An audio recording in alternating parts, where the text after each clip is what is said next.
So now let's talk about MAC attacks. We're not talking about Big Mac hamburgers or something. We're talking about MAC addresses in the context of sniffing. So what is a MAC address? We know from Network Plus that it is the physical address of your network interface card. And we know that a switch will build what's called a CAM table. Stands for Content Addressable Memory, but what it really is a table of MAC addresses. So switches, they have a certain allocated amount of space for their MAC tables, their CAM tables. And as devices are talking, the switch will say, on port number 1, I heard this MAC. Now, this is not a full MAC. Full MAC address, of course, is a 48-bit number in hexadecimal, but we're just shorthanding it here. So the switch will say, I heard this MAC on port 1, and I heard this MAC on port 2, and I heard this MAC on port 4 and port 3, etc., and it'll build this table. So when A wants to talk to D, and it sends the frame in, the switch only repeats it out the D port. Nobody else is supposed to listen.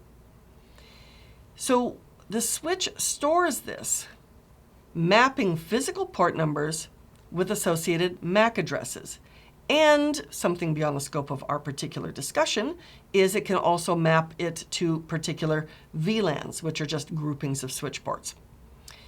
We can look at a MAC table, a CAM table, on a typical switch right here. We can just say, show MAC address-table, and it shows us what it has. The MAC addresses and the various port numbers. Some of them are just used by the switch itself. So we can see on port Fast Ethernet 01, it actually learned 2 MAC addresses. Now, how's that possible? Well, if this is a trunk port connected to another switch or an uplink connected to another switch, that switch could be sending those over. Or somebody could have a little hub plugged in and plugged into that one port with 2 machines plugged into the hub. So these are different ways that the MAC address table gets populated. Now, what happens when the MAC table is full? Well, once upon a time, and this has been largely fixed now, but once upon a time, if the CAM table got full, because it can't go on forever in size, the CAM table would actually, or the switch would actually start to behave like a hub. And it would simply begin flooding out all traffic out all ports. Now that's been largely fixed on Cisco devices.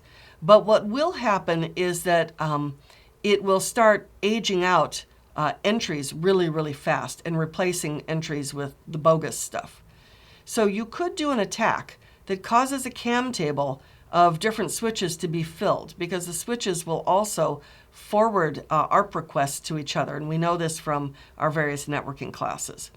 So we could mess things up and at least cause confusion with just by filling up the CAM table with phony MAC addresses. So how do you do it? You do it by MAC flooding. What you do is you send all sorts of false MAC addresses into the switch until the CAM table is full. The switch will think, man, one port has like 1,000 addresses on it. But unless you set port security, the switch won't think anything about it. It'll fill its table up.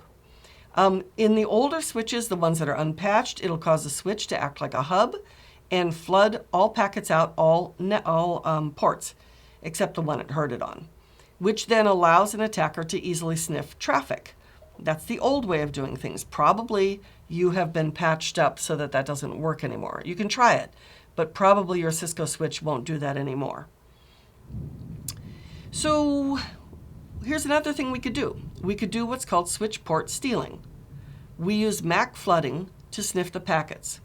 So we are flooding the switch with all these phony ARP packets so that the switch basically fills up its MAC table. Or we flood it with these phony packets so that the switch thinks that, that client and that server are also on this port. So what happens is you've got a switch in the middle here. You've got a client, you've got a server, they're talking to each other, okay? Here you are. This guy has port MAC address A, this guy has MAC address B, your MAC address C.